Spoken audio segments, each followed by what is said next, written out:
Yeah, so in this video we're just showing you how to do a skip trowel texture. Skip trowel texture is a basic common texture on most patios in most newer homes, any homes built in the late 90s to the current 2021. It's a go-to type texture. It's an easy texture to do once you figure out how to do it.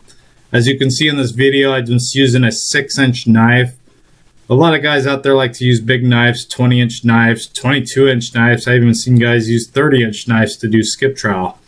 Maybe on a new build on a nice straight wall when you're texturing thousands of square feet per day, you definitely want to use a big knife. But whenever you're doing a repair like this or seams or anything small, I always recommend using a 6-inch knife, especially a 6-inch knife if you're a new drywaller just doing it for the first time or you don't have years of experience with knife usage.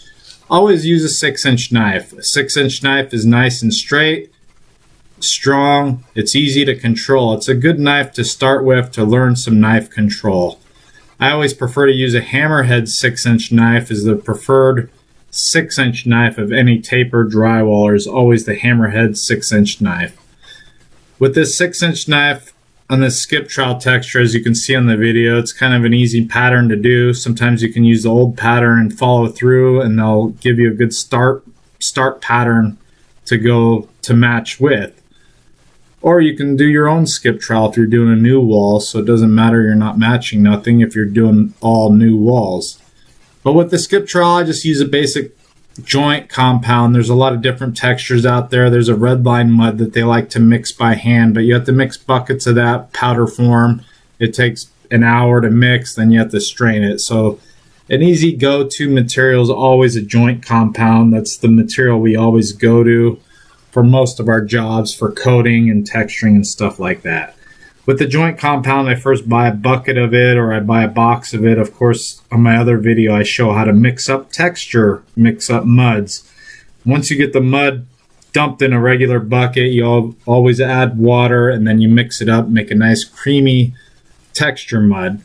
When it's straight from the box, it's really heavy, so you usually have to add several ounces of water.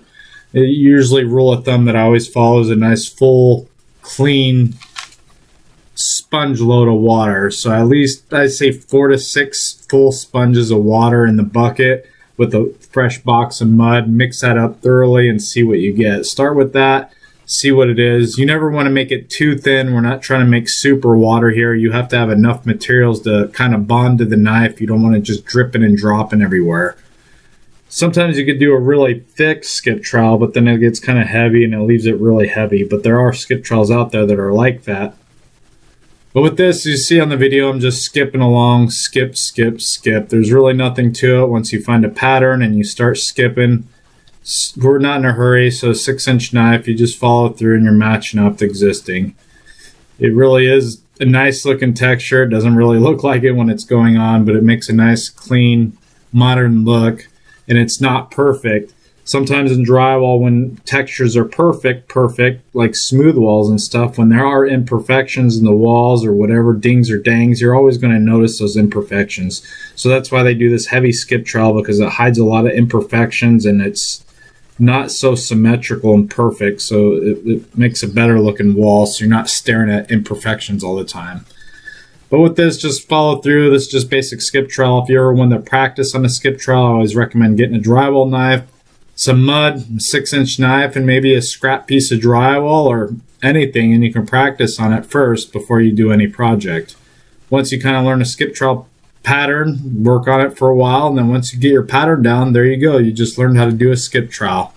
But good luck, and go ahead and watch other videos. I have other videos on how to mix muds, skip trowels, other type of textures out there. Just on this video, it's just a patio. I just want to make a quick video on skip troweling because it is a common modern texture, especially nowadays.